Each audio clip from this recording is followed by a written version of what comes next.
Vote की 36 बिरादरी से, वार्ड नंबर 12 से, कि भाई मैं नेता नहीं एक बेटा बन के काम करूँगा और जो भी गांव के साझा काम होंगे और जितने भी होंगे उन पे सब पे खरा उतरूँगा। और आप मेरा मोबाइल नंबर 94 663 010 14, जिस टाइम आप कॉल करोगे उसी टाइम आपको खड़ा पाऊँगा। और सबसे बड़ी प्रॉब्लम है कि भाई उसकी बीमारी की, मैं कुरुक्षेत्र LNJP हॉस्पिटल में जॉब पे हूँ, जब जिस टाइम जिसका जी करे फ़ोन करो और वहीं हाजिर पाऊँगा। में पानी की निकासी को लेकर के सबसे बड़ी समस्या रहती है, पानी की निकासी नहीं होती है, तो उसके लिए भी तो कोई ना कोई आपने नीति बनाई होगी। बिल्कुल बनाई है जी। अगर गांव का सहयोग रहेगा, हर गांव का, रणनीति तो गांव के सरपंच से और गांव के मौजूदा आदमियों से बनेगी। ये नहीं है कि कल्ला जितेंद्र कहीं भी आके कुछ कर लेगा, ऐसा नहीं है। कि गांव जब सपोर्ट करेगा तो जितेंद्र उनके साथ में खड़ो के काम करवाएगा, ऐसा नहीं है कि भाई छोड़ के चले जाएगा। लोगों का सवाल ये भी होता है कि वोट मांगने के टाइम पे हर कोई आ जाता है, झुक के सलाम करके वोट लेता है और उसके बाद नेता की कुर्सी पे बैठ करके और चला जाता है, कभी फ़ोन तक नहीं उठाते। इसके बारे में क्या कहोगे?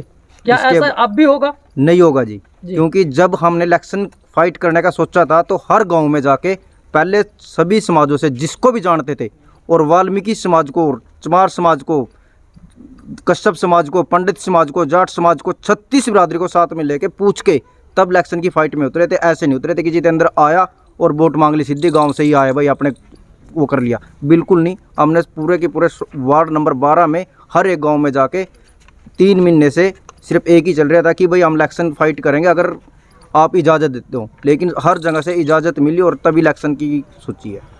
गाँवों में अमूमन देखा गया है कि पानी की समस्या, गर्मियों में खास करके पानी की समस्या होती है। बोर तो चाहे समर्सिबल बोर है, लेकिन पानी नहीं उनके पास पहुंच पाता। उसके बारे में क्या कहोगे? बिल्कुल, जहां भी जितना भी सहयोग होगा, हम हर एक जैसे मोहल्ले वाइज जितना ज़्यादा होगा उतने ज़्यादा हम समर्सिबल लगवाएंगे और पानी की व्यवस्था सही तरीके से करवाएंगे। ऐसा नहीं है कि भाई नहीं करवाएंगे, सब कुछ होएगा, लेकिन गांव की पूरी सपोर्ट चाहिएगी और भाईचारे की। अगर भाईचारा सपोर्ट करेगा तभी तो कुछ करेंगे। आपने अमूमन देखा है गांव के अंदर लाइब्रेरी की कोई व्यवस्था नहीं होती है। बच्चों के अंदर टैलेंट है लेकिन उनके टैलेंट को दबा दिया जाता है, सरकार की तरफ से कोई सहायता नहीं मिल पाती है। उस पर क्या कार्रवाई करोगे?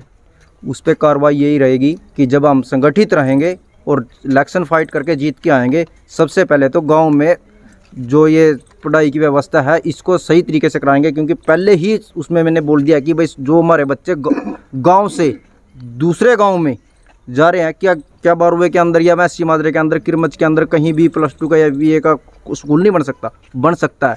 उसके लिए लाइब्रेरी के लिए हम सब इकट्ठा होकर जैसे भी करके DC साहब से या परमिशन लेके उनसे सहयोग लेंगे, पर लेकिन दायरे के अंदर सारे काम सही तरीके से करेंगे।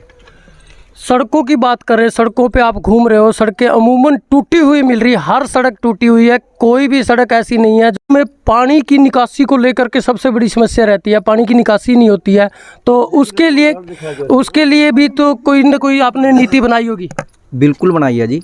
अगर गांव का सहयोग रहेगा, हर गांव का, रणनीति तो गांव के सरपंच से और गांव के मौजूदा आदमियों से बनेगी। ये नहीं है कि कल्ला जितेंद्र कहीं भी आके कुछ कर लेगा, ऐसा नहीं है। कि गांव जब सपोर्ट करेगा तो जितेंद्र उनके साथ में खड़ो के काम करवाएगा, ऐसा नहीं है कि भाई छोड़ के चले जाएगा। लोगों का सवाल ये भी होता है कि वोट मांगने के टाइम पे हर कोई आ जाता है, झुक के सलाम करके वोट लेता है और उसके बाद नेता की कुर्सी पे बैठ करके और चला जाता है, कभी फ़ोन तक नहीं उठाते। इसके बारे में क्या कहोगे? क्या ऐसा अब भी होगा? नहीं होगा जी, क्योंकि जब हमने इलेक्शन फाइट करने का सोचा था तो हर गांव में जाके पहले सभी समाजों से, जिसको भी जानते थे, और वाल्मीकि समाज को, चमार समाज को, कश्यप समाज को, पंडित समाज को, जाट समाज को, 36 बिरादरी को साथ में लेके पूछ के तब इलेक्शन की फाइट में उतरे थे। ऐसे नहीं उतरे थे कि जितेंद्र आया और वोट मांग ली सीधे, गाँव से ही आया भाई आपने वो कर लिया। बिल्कुल नहीं, हमने पूरे के पूरे वार्ड नंबर 12 में हर एक गाँव में जाके 3 महीने से सिर्फ एक ही चल रहा था कि भाई हम इलेक्शन फाइट करेंगे अगर आप इजाज़त देते हो, लेकिन हर जगह से इजाज़त मिली और तब इलेक्शन की सोची है। गाँवों में अमूमन देखा गया है कि पानी की समस्या, गर्मियों में खास करके पानी की समस्या होती है। बोर तो चाहे समर्सिबल बोर है, लेकिन पानी नहीं उनके पास पहुंच पाता। उसके बारे में क्या कहोगे? बिल्कुल, जहां भी जितना भी सहयोग होगा, हम हर एक जैसे मोहल्ले वाइज जितना ज़्यादा होगा उतने ज़्यादा हम समर्सिबल लगवाएंगे और पानी की व्यवस्था सही तरीके से करवाएंगे। ऐसा नहीं है कि भाई नहीं करवाएंगे, सब कुछ होएगा, लेकिन गांव की पूरी सपोर्ट चाहिएगी और भाईचारे की। अगर भाईचारा सपोर्ट करेगा तभी तो कुछ करेंगे। आपने अमूमन देखा है गांव के अंदर लाइब्रेरी की कोई व्यवस्था नहीं होती है, बच्चों के अंदर टैलेंट है लेकिन उनके टैलेंट को दबा दिया जाता है, सरकार की तरफ से कोई सहायता नहीं मिल पाती है, उस पर क्या कार्रवाई करोगे? उस पर कार्रवाई यही रहेगी कि जब हम संगठित रहेंगे और इलेक्शन फाइट करके जीत के आएंगे, सबसे पहले तो गांव में जो ये पढ़ाई की व्यवस्था है इसको सही तरीके से कराएंगे। क्योंकि पहले ही उसमें मैंने बोल दिया कि भाई जो हमारे बच्चे गांव से दूसरे गांव में जा रहे हैं, क्या बारुवे के अंदर या मैसी मादरे के अंदर, किरमच के अंदर कहीं भी +2 का या BA का स्कूल नहीं बन सकता है। उसके लिए लाइब्रेरी के लिए हम सब इकट्ठा होकर जैसे भी करके DG साहब से या परमिशन लेके उनसे सहयोग लेंगे, पर लेकिन दायरे के अंदर सारे काम सही तरीके से करेंगे। सड़कों की बात करें, सड़कों पे आप घूम रहे हो, सड़कें अमूमन टूटी हुई मिल रही है, हर सड़क टूटी हुई है, कोई भी सड़क ऐसी नहीं है जो मेरा मोबाइल नंबर या मैं खुद गायब हो जाऊं अगले 5 साल तक। तो इनकी रणनीति जो आपने देखी है उस हिसाब से देख करके हम ज़्यादा से ज़्यादा अपील करेंगे कि इनको वोट किया जाए, सपोर्ट किया जाए स्कूटर के निशान पर। आने वाली 12 तारीख को स्कूटर के सामने का बटन दबाकर, 9 तारीख को, 12 को सरपंची का इलेक्शन है, 9 तारीख को स्कूटर के सामने का बटन दबा करके इनको भारी मतों से विजयी बनाएं।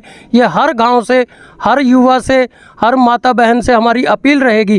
तो जितेंद्र वाल्मीकि जी आपसे अपील कर रहे हैं हाथ जोड़ करके कि उनको वोट दिया जाए, उनको सपोर्ट किया जाए। उनकी अपील एक बार सुन लीजिए, उनके अपील के ऊपर एक बार ज़रूर गौर करें, ये उनका कहना है जी।